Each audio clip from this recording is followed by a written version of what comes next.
Selamat pagi saudara-saudari yang dikasihi Tuhan Yesus Kristus.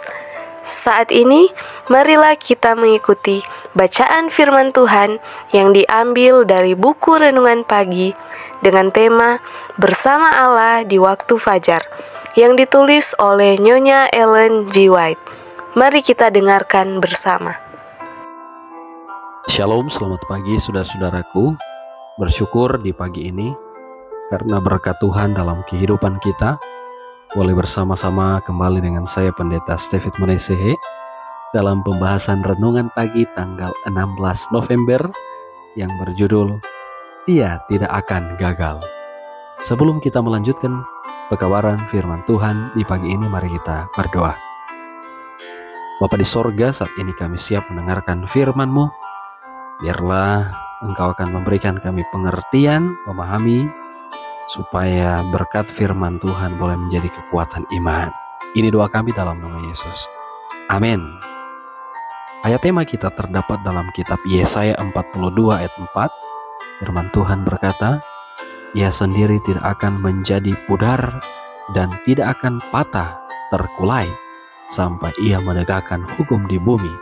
Segala pulau mengharapkan pengajarannya.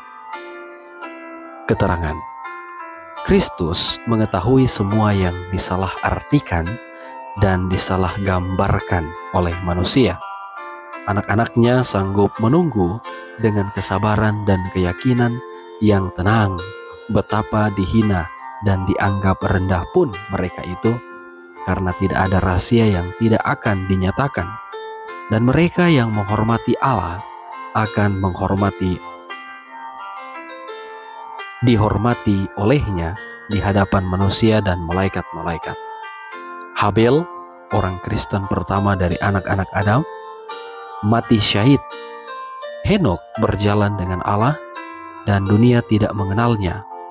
Nuh diejek sebagai seorang fanatik dan seorang yang membuat gelisah.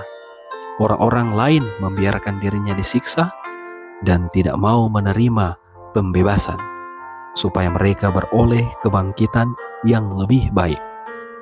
Pada setiap zaman, para utusan pilihan Allah telah dicela dan dianiaya. Namun, lewat penderitaan mereka, pengetahuan akan Allah telah disebarluaskan.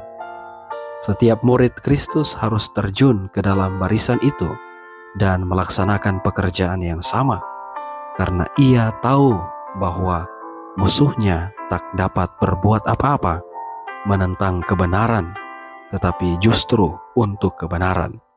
Allah bermaksud supaya kebenaran dinyatakan dan menjadi pokok ujian dan diskusi, bahkan melalui hinaan yang diberikan kepada kebenaran itu. Pikiran orang harus digerakkan. Setiap pertentangan, setiap celaan, setiap upaya yang membatasi kebebasan hati nurani adalah alat Allah untuk membangunkan pikiran yang tanpa itu bisa tertidur. Khotbah di atas bukit halaman 42 dan 43. Kristus tidak akan pernah meninggalkan jiwa yang untuknya dia telah mati. Orang bisa meninggalkannya dan dijajali dengan pencobaan, tetapi Kristus tidak pernah dapat meninggalkan orang yang untuknya dia telah membayar tebusan dari hidupnya sendiri. Sekiranya pandangan rohani kita dibangunkan, kita akan melihat malaikat-malaikat terbang cepat untuk menolong orang-orang yang dicobai ini, bagaikan orang di tepi sebuah tebing curam. Khotbah di atas bukit halaman 134. Saudara-saudara, mari kita berdoa. Bapa di sorga, terima kasih firman-Mu di pagi ini memberikan kami kekuatan yang baru. Biarlah Engkau adalah Allah yang sabar, Allah yang sangat mengasihi kami, selalu setia menolong kami. Terima kasih untuk berkat firman-Mu di pagi ini. Jaga pelihara kami hari ini dalam nama Yesus. Amin. Tuhan memberkati kita di sepanjang hari ini. Selamat pagi. Shalom.